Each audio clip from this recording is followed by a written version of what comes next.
If everything has to come from somewhere, then who created God? It is the question every curious 8-year-old asks, and the one a lot of adults quietly never stopped asking. And it deserves a real answer, not a shrug. So here is the honest one, and it starts by noticing something hidden inside the question itself. The question assumes that everything needs a cause. And that sounds obviously right. Your phone was made, your house was built, you had parents.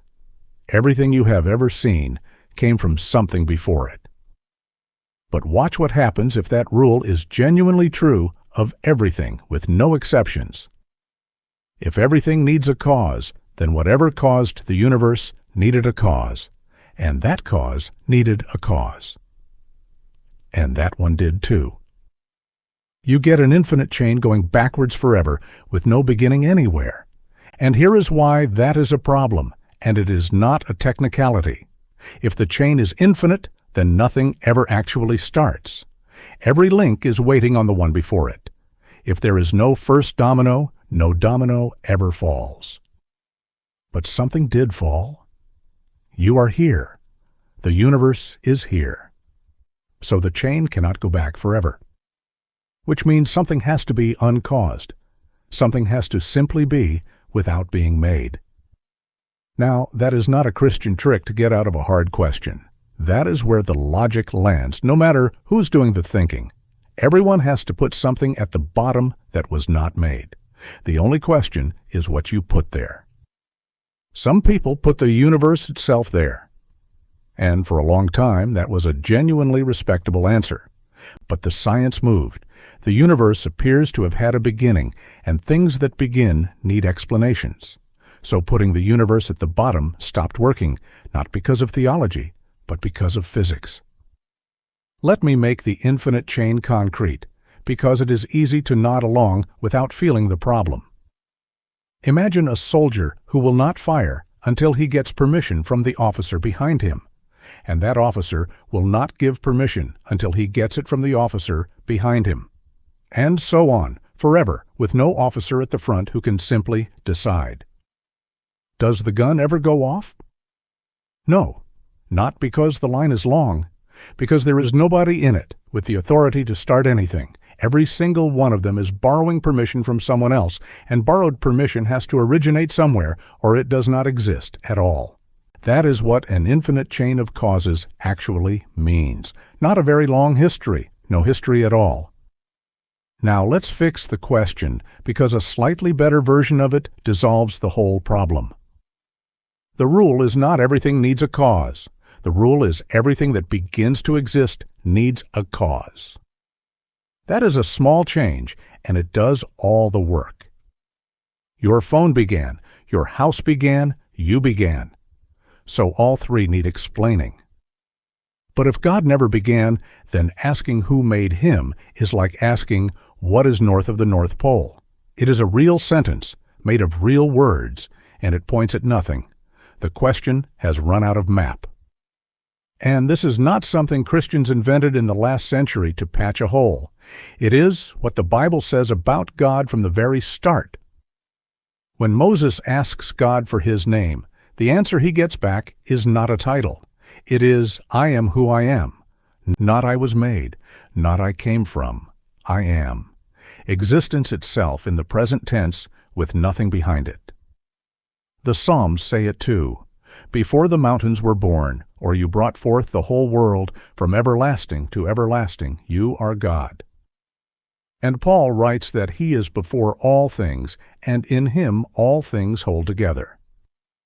Before all things, not first in a queue of made things, outside the queue. Hari to queue entirely. There is a second thing worth saying here about the word eternal, because most people hear it wrong. Eternal does not mean extremely old. It does not mean God has been sitting around for a very long time, waiting.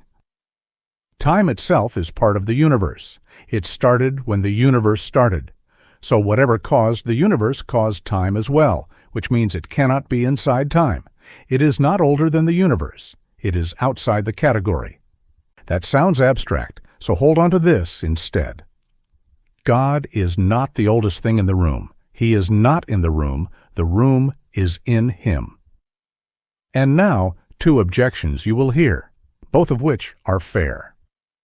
The first, why can the universe not just be the uncaused thing? Why add a step? The honest answer is that it could have been, and if the universe had turned out to be eternal and unchanging, that would be a serious position. But it did not turn out that way. The universe looks like something that began and it is running down in a direction, which is not how eternal things behave. So the step is not added for tidiness. It is added because the universe itself points past itself. The second, is this not just God of the gaps? Sticking God wherever science has not reached yet? No, and the difference matters. A gaps argument says we cannot explain this yet, therefore God. This argument says the opposite. It says even a completed science, one that explained every process inside the universe perfectly, would still not explain why there is a universe rather than nothing. That is not a gap waiting to be filled in. It is a different kind of question entirely. Now I want to be honest about what this argument does and does not do, because a lot of people oversell it.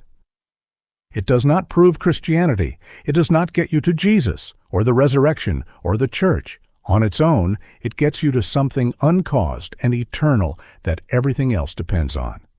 That is a long way from a person you can pray to. What it does do is remove a roadblock, and for a lot of people, that roadblock is the whole thing standing in the way. Because the objection was never really about causes. It was this: Christians believe in something that came from nothing, and that is silly. But that is exactly backwards. Christians do not believe God came from nothing. They believe He never came at all. He is the one thing on the list that does not need a source, and every worldview has to have one of those. So the question is not whether you believe in something uncaused. You already do. Everyone does. The question is only whether the uncaused thing at the bottom of reality is an impersonal force or someone who speaks.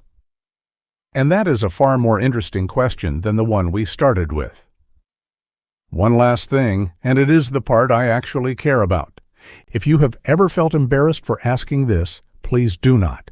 It is a good question. It is a sign that you are taking the idea of God seriously enough to test it, which is more than a lot of people ever bother to do.